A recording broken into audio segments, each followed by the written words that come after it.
It's Song Talk Radio. Welcome to Song Talk Radio, the show with songwriters talking to other songwriters about the craft of songwriting. We share tips, tools, and techniques, and together we all become better at writing songs. Dialing in from our headquarters in Toronto, I'm Neil Modi, and with me, my usual co-host, Phil Emery. How you doing, Phil?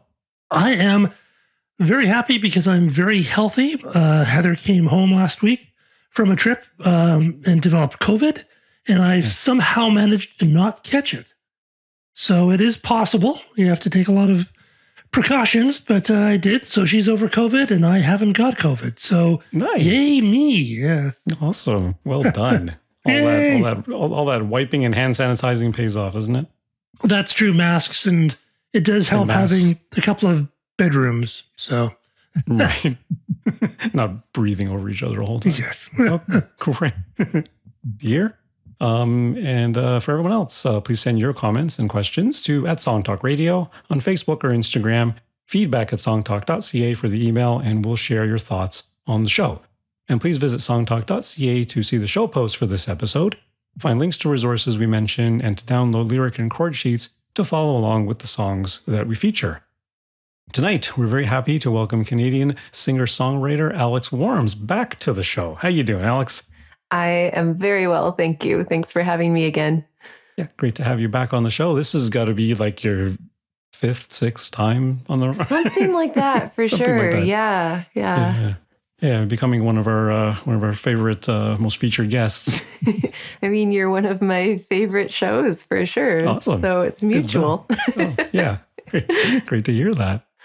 Okay, and speaking of getting back to us on stuff, we got an email last week from our good friend Stuart Cook, who's a songwriter and a fan of the podcast, living in merry old England. He's contributed to our songwriting challenges in past years. He's great to hear. Yeah, he's a swell guy. It's always good to hear from Stuart. So he wrote to us and said, "Hi, I just listened to the amateur the episode we did on things that make you sound like an amateur. That was a couple weeks ago that we did with Jessica Stewart reacting to the Song Town podcast video about 10 things that annoy them when they hear a song and think, oh, this must be an amateur songwriter. So that was a fun little episode and a lot of resources on that and stuff. So anyway, Stuart writes back to us, says, interesting episode. Not sure I wholeheartedly agree with some of it. I'll listen again and see if my thoughts change. I do feel that you seem to be caught in the thrall of having to be commercial. I know many writers who want to do no more than just satisfy their own desire to set down their thoughts and ideas in a song for their local audience and no more than that. When the next idea comes along, they move on. Does it have to appeal to the radio, CD sales, or Bandcamp sales? I don't think it does. I admit that your world of production and commercialism as against my live acoustic folk world have very different directions and values, but it is a wide world. Take a listen to Richard Thompson, Clive Gregson, Harvey Andrews, Kieran Halton, and Ewan Carruthers. My favorite song at the moment is Tomorrow and Tomorrow and Tomorrow by the Albion Band, written by Ashley Hutchins and sung by Kathy Lasser. I've never heard of any of those people. So great. And thanks for writing in, Stuart. Thanks, Stuart. Yeah, we actually did kind of comment on that episode about how the Songtown guys seem to be not necessarily about commercialism necessarily, but very kind of Nashville 101. Like you're in the studio with several collaborators and you do want to make a hit ultimately, right? And they were kind of attacking everything. They didn't say so explicitly, but that seemed to be the vibe that they were rolling with. But yeah. Well, and I certainly understand what Stuart is saying. Yeah, but if you're listening to this podcast, you're pretty serious about getting better at writing songs, regardless why you're wanting to get better at writing songs. You want to communicate better. It doesn't mean that you necessarily want to be a professional, but you want to make your art better. So, like anyone can, buy a bunch of paint and slap it on some paper.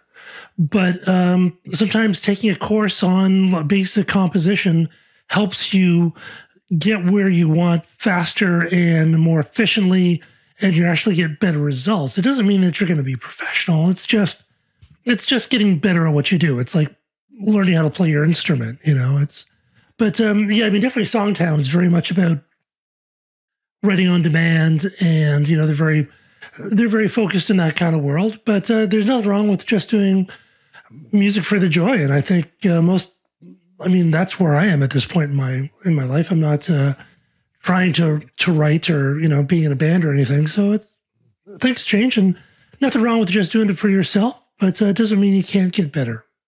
What do you think, Alex?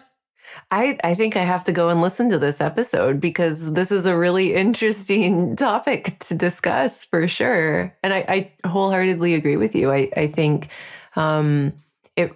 there's write songs. It doesn't matter, what your goals are. If your goals are to write songs for yourself or for a small audience, do that. If you're really, really trying to get a big, giant, sync deal, or if you're trying to write a song for a very famous pop star, your goals are going to be different, and your standards are going to be different, and the things you find important are going to be completely different. So yeah, I definitely think it depends on the context.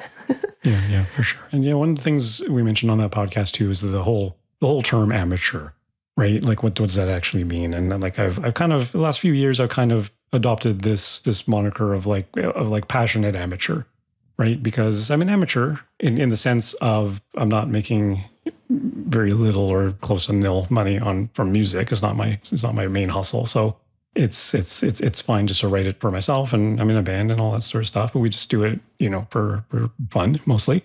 And but the point is, the amateur doesn't really say anything about the quality of your songwriting. So you can sort of adopt some of the things that professional songwriters do and professional musicians do, adopt some of their techniques and things like that. It just means that you're not making money from it. It's still, the word itself derived from the Latin amateurus or whatever it is. Like, it just means that you love what you're doing.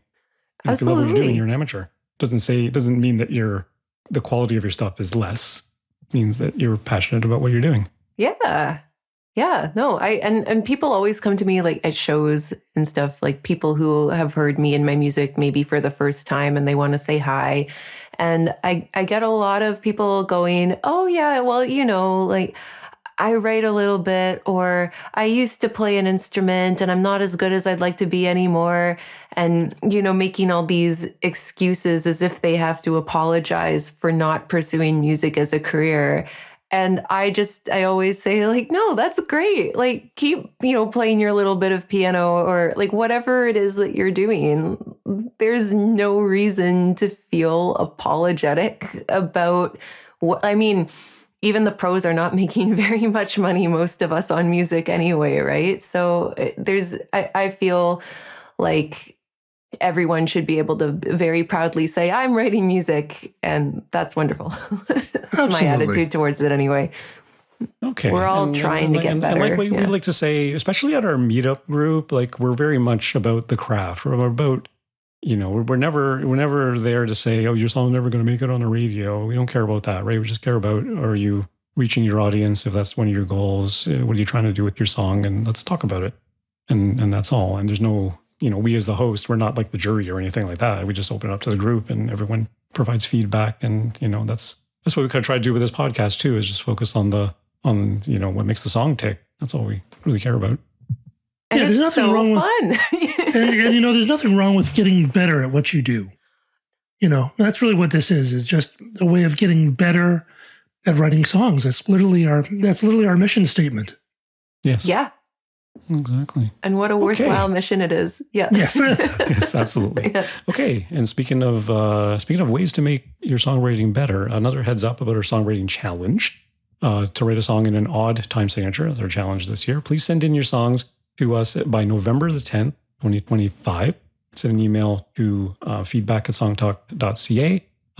Give us the MP3, a lyric sheet with chords preferably, and especially the time signature or time signatures you're using in the song, so we have a little heads up as to what we're listening for.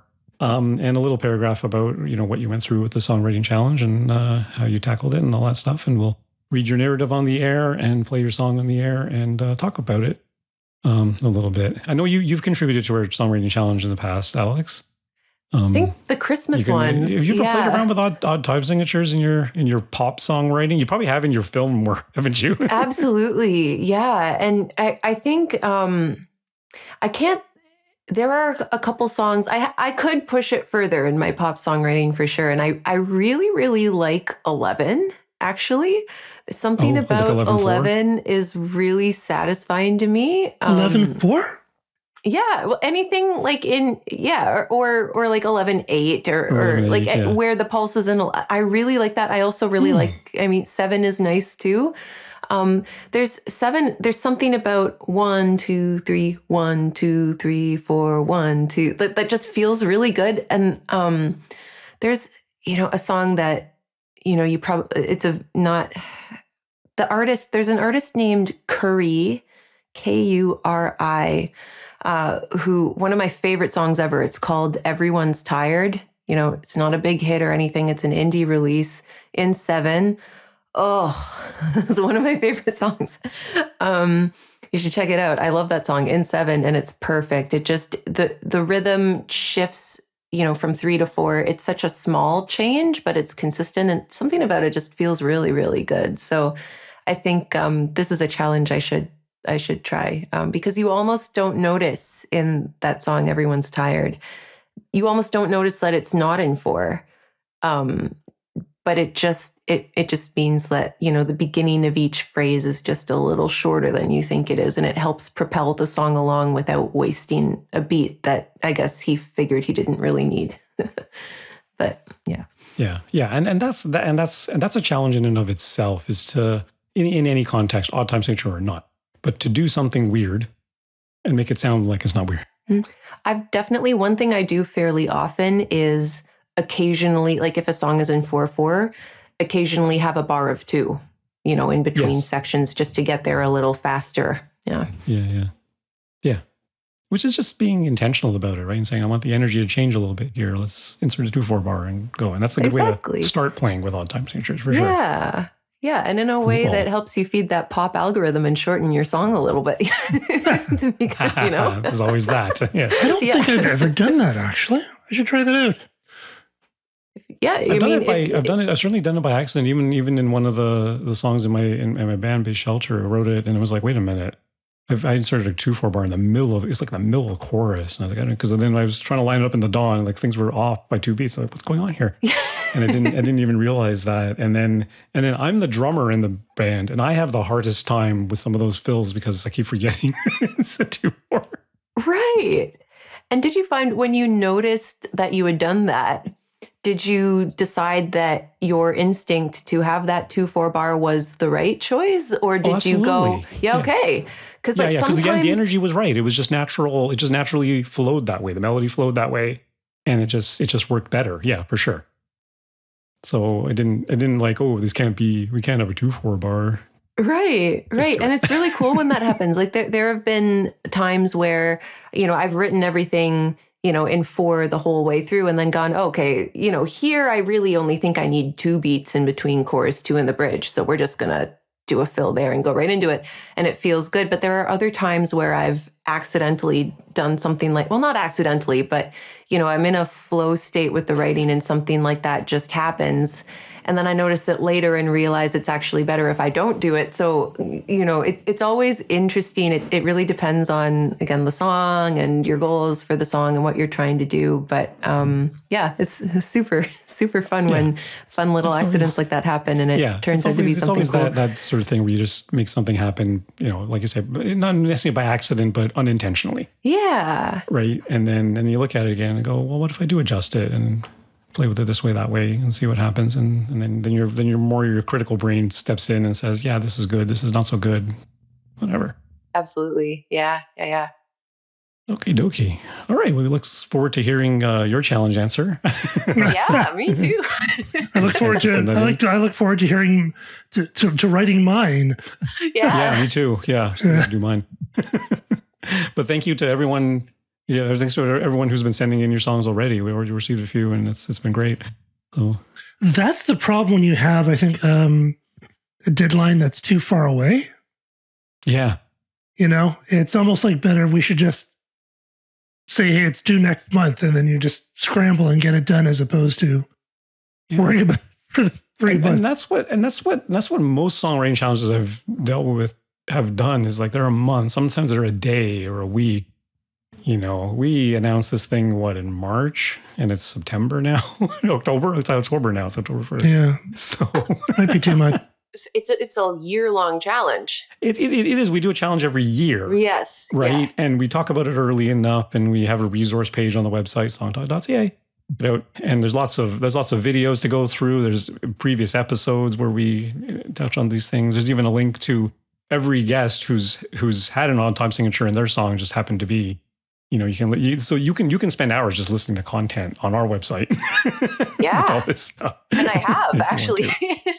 I still haven't come across that. Yeah. Right. It's so good. Yeah. All right. Let's get on to the main event. Let's do it. Alex Whorms crafts music that is a genre unto itself. On her feet, dancing behind her keyboard, the singer, songwriter, and screen composer flows freely between styles and sounds, flawlessly blending indie, alternative, folk, pop, jazz, and almost anything else that strikes her fancy, investing everything with honest tales and authentic emotions drawn from her own life. The Hamilton Arts Award winner has appeared on national TV, CBC Radio, and festival stages including Toronto Pride, Supercrawl, and Canadian Music Week. She's currently on tour with her band promoting her 4th EP, Daylight Chasing Dusk. Tonight we're going to be talking to Alex about her new song, Wrong. Be sure to download the lyric sheet on the show post at songtalk.ca so you can follow along. Let's take a listen.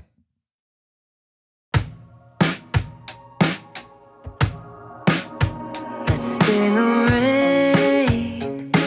Every sunny day I can take it, dry my face in the morning and just embrace it. I'm so tired of lying, tired of hiding, tears behind my eyes. I can't help the way I feel this time. Wrong just feels so right, and I don't feel inspired to come into the light. Yeah, I don't want an answer. I don't need to fight the way I feel this time. Wrong just feels so right. Yeah, wrong just feels so right. Wrong just feels so right. Is there a mistake? Let him say I'm a soul to save. I'll keep my pain, thanks. I'm ready to bear its weight because I've given a try to see a silver lining in my washed out sky. And I can't help the way I feel this time.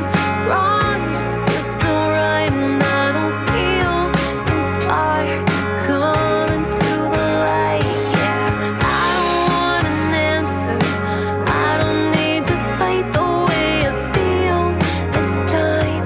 Wrong just feels so right. Yeah, wrong just feels so right. Yeah,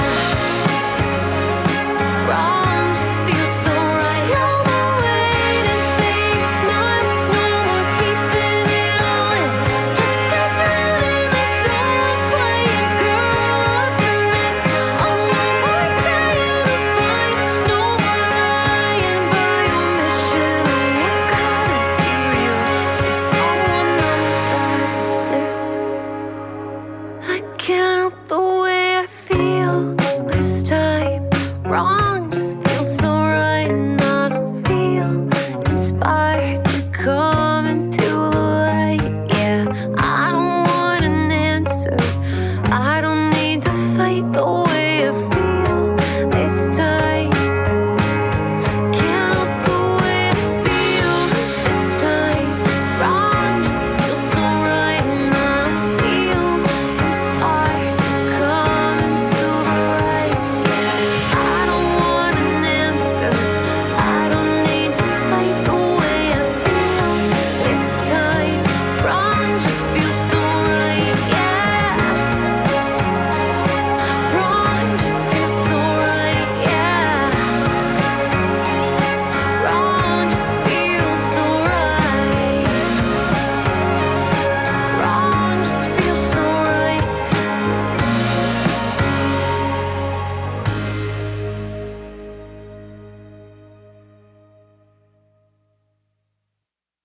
I like how the snare, what is it, every 4 bars hits on the one hand as opposed to the two, which I always thought. It's a real subtle thing, but it works really well. It's cool. It's a nice way of adding just a little bit of interest to a track that's, instead of just going 2 and 4, every now and then having the snare hit on the end 1. Good fun. But well, Thanks for noticing that detail. Yeah. I'm a drummer, so I totally noticed that detail. Of course. Yeah. And well, one of the main producer on this EP, Michael Keir, is also a drummer. So you'll hear a lot of inventive drum ideas on this EP, and that's a detail that I'm really proud of and I really enjoy about it for sure. Yeah. Yeah. Well, it's really about finding the groove of the song, right, and really working with it and kind of supporting that as well. But this is a super interesting song. The thing I really love about this song is the way that your melodies and your lyrical phrasing doesn't quite line up. Like there's always some overlap and interruption of lines in the same melody and that sort of thing, right? The only other songwriter that I really noticed that does that almost like really, really well is James Blunt. Right. Oh. He does that a lot. And I've always loved that about him. And it's one of those things that's like, it's like Nashville 101 would be like, natural cadence of the language. You must put your phrasing the way that you would speak it and put it into these nice, neat little boxes. And that makes it more intelligible and you communicate your thing. But, I don't think you lose anything by you shifting things like that. But I don't know. Was this a lyric or melody thing first for you? Kind of wonder. I mean, this one, I typically write lyrics and melody simultaneously. So this, not always, but I would say 9 out of 10 times. So this song came about that way. And this is kind of rare. Usually the first lyric idea that comes to me is not the hook of the song, but in this case it was that wrong just feels so right came to me first. And I was like, oh, that's interesting. And I built the song from that idea. I think it was chorus first and then verses after. And I think rhythmically, you're talking about kind of the cadence of the words, having wrong just feels so right start on that offbeat there. That was a thing that happened in editing. First draft, it was, cannot the way I feel this time. Wrong just feels so right. And of course, making that change, wrong just feels so right. Having it happen on the offbeat makes it flow way better. And also kind of thematically, the song kind of talking about things feeling wrong or feeling off.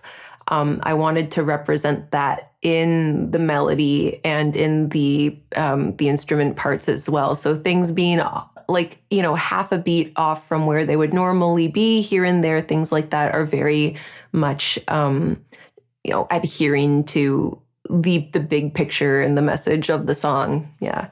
Right on. Yeah.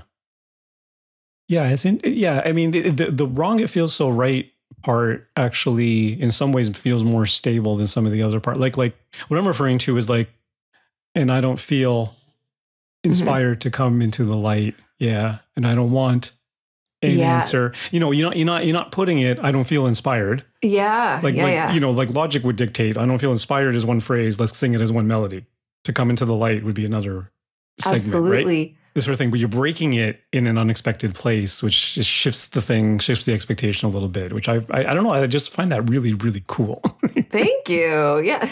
And I would say like for that, like the whole song is about feeling, right? So I really wanted to, it felt right to emphasize that word and make that break there to me. Like it's like, oh, I feel this way. I feel that way. I feel, but cool.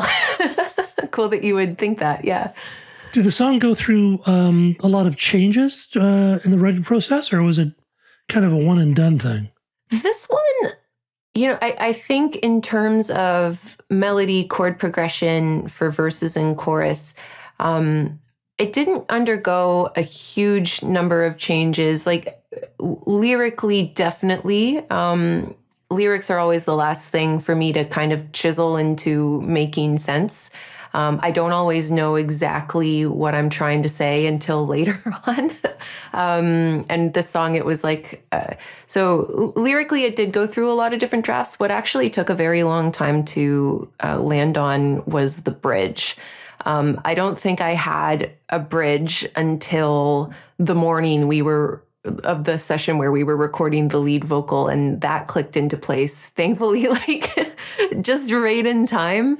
I think deadlines, just like what you were saying before, but I think like verses and choruses, I think the main choice we ended up making was like, it's very, very simple, chord wise, the verse being, 6/4, 6/5, and the choruses are almost the same. The choruses are 1/4, 6/5. But you could play the whole song in either of those chord progressions and the melody would work. It's a fairly simple kind of pop melody, pop harmony, right?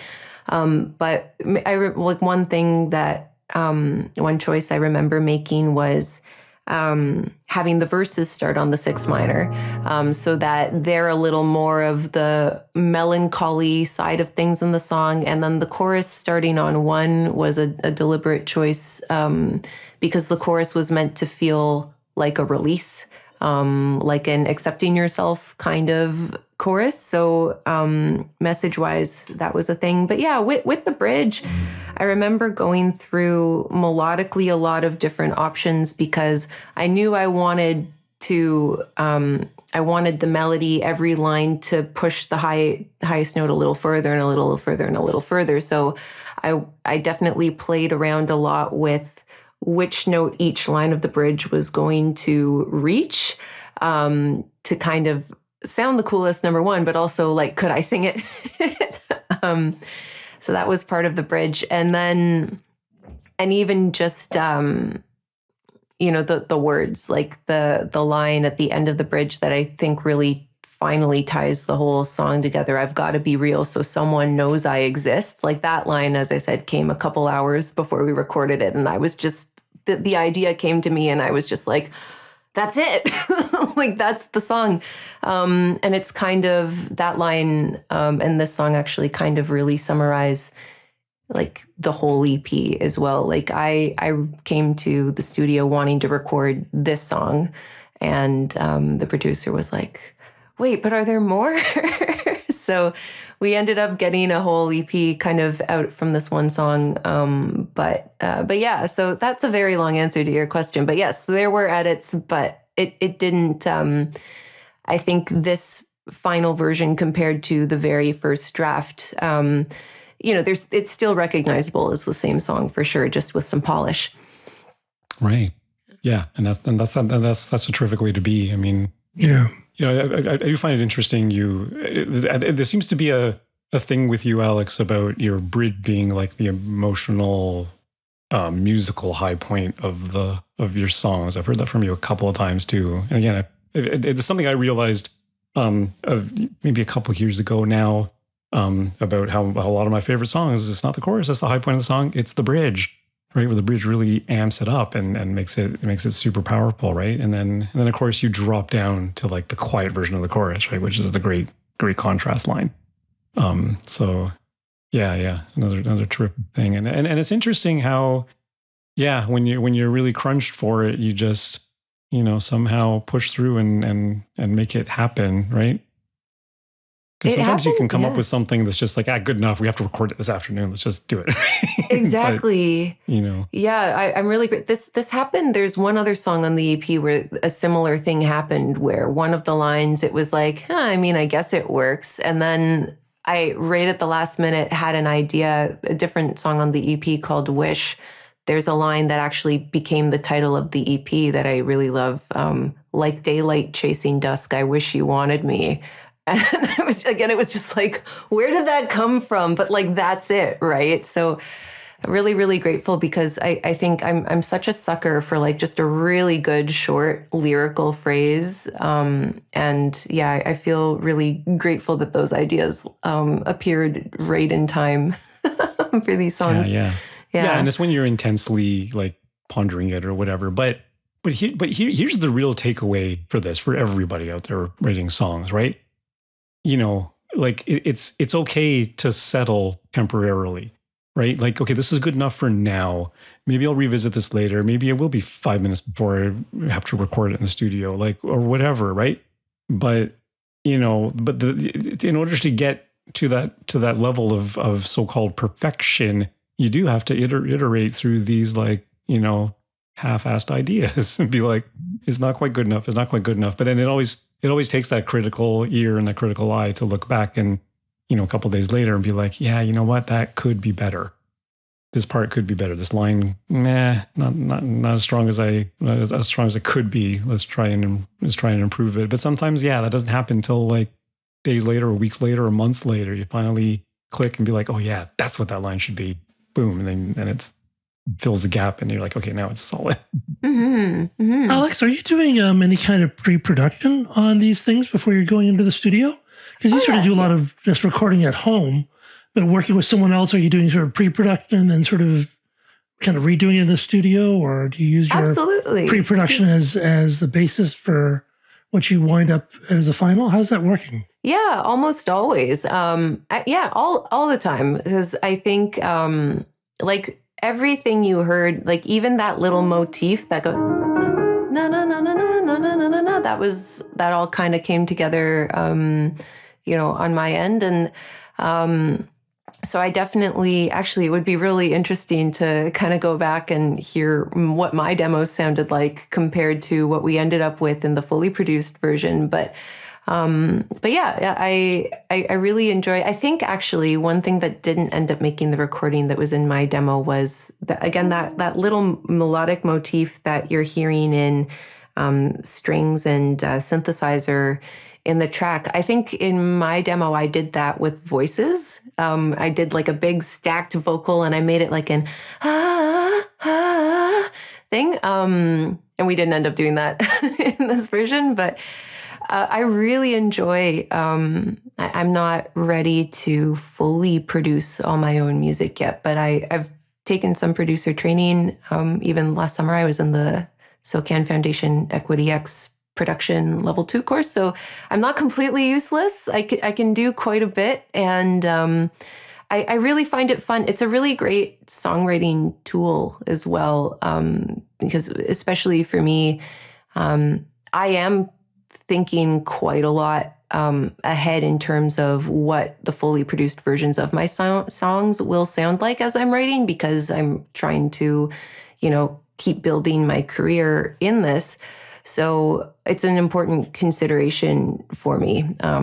So it's an important part of my writing to have Logic open and to be fiddling around with sounds and stuff as I'm writing. Yeah, that's very cool. We had a guest on the podcast a while back, Bill. I don't recall who it was, but she was saying, yeah, I'm starting to write more with a producer mindset kind of thing, like thinking about what the other instruments are doing, what the other parts are doing. But I think there's a caveat to that you don't want to necessarily lean on it, so that if you're just performing it, one vocal, one instrument, does it still stand up on its 2 feet and still come across as a solid song, right? Exactly. Yeah. And that being said, it was written mostly on piano before I went into the DAW with this one. And that's also very important to me. Nothing more frustrating than taking a song that you love and trying to play it in an acoustic way and realizing you really just liked the production and it wasn't actually the song. Yeah. Nice. I won't say which artist I'm thinking of as I say that.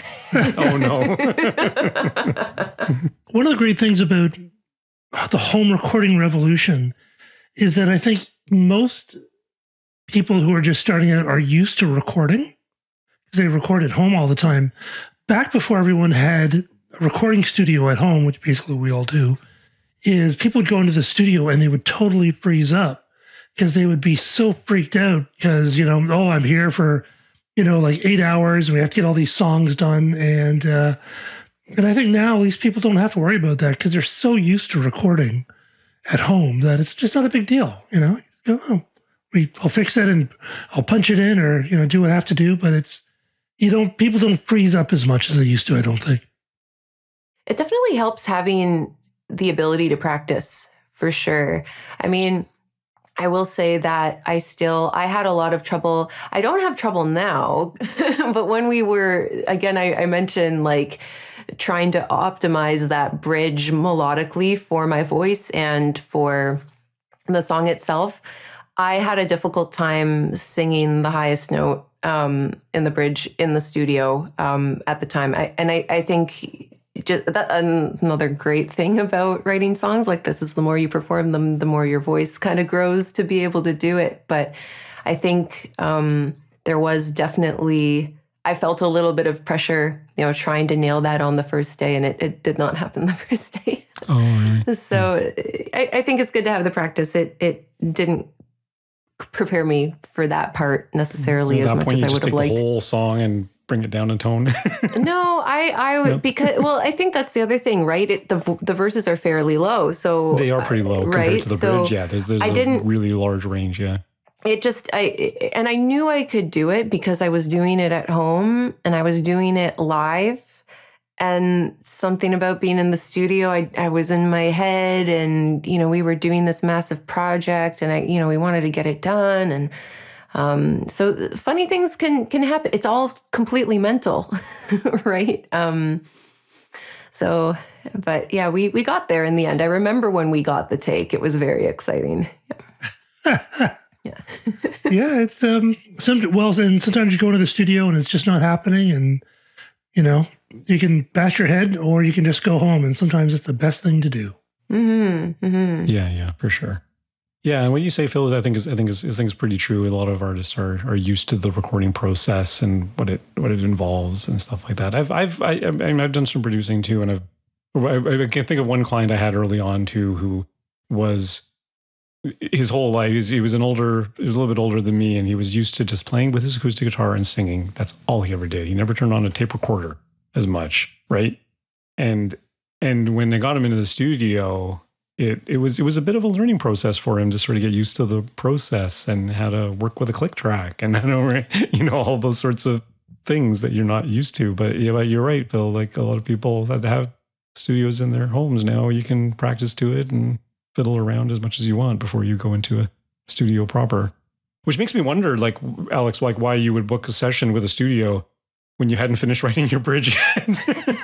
Well, I really admired the people I was going to work with. And, he was like, okay, great. I have this week in October.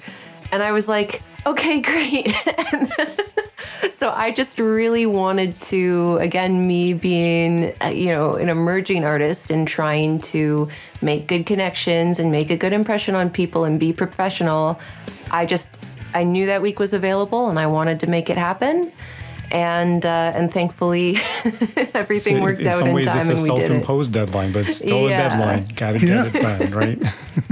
Yeah, absolutely. And it just, it worked out, thankfully, and I'm really grateful. It would have been embarrassing otherwise. It's a great track and definitely a great EP. I've been listening to the whole EP, and it's really solid. And, indeed, fantastic. Thank you so much. As is always. As always, yes. Okay, I'm here in the band. I think that's all the time we have on Song Talk Radio. Special thanks again to Alex Whorms for joining us. Where can our listeners find out more about you and hear the full EP? Well, you can check me out on social media or streaming at Alex Whorms, and my last name is spelled Whorms. And anywhere you look, you're sure to find me somewhere. We're also, I'm on tour with my band for the rest of the year. So around Ontario, we have dates in Hamilton, Napanee, Ottawa, and Ajax coming up. Nice. Amazing. Well, cool. All right. We want to hear from you too. So please send us your comments, Facebook or Instagram at Song Talk Radio, or send us an email, feedback@songtalk.ca. Remember, challenge deadline is November the 10th. Hey, there's that deadline word again. Gee whiz. Sure to check out our YouTube channel for live performance videos and full episodes, and subscribe today to the Song Talk Radio podcast on your favorite podcast provider. And please support us at our Patreon page. You can visit songtalk.ca/support. Thank you to all who have supported us so far. Thank you. You can find links to all our products, books, and web services we mentioned on the show on our resources page on the website. And please join us at our next monthly Song Talk meetup. Whether you're in Toronto for in-person meetups or anywhere in the world for our online meetups, it's free to join on Eventbrite and free to attend the meetup. Bring a song and a lyric sheet and get constructive feedback from other songwriters. Stop by songtalk.ca for the link. You can follow me at neilmodi.com. You can follow Phil. phillemery.ca. And Alex, what's your favorite social media channel? Where do you post the most? Instagram. Instagram? Absolutely, Be sure to yeah. follow Alex there. And be sure to stop by the website, songtalk.ca, to browse past shows and find out how you can be a guest. Thanks for tuning in, and keep on writing.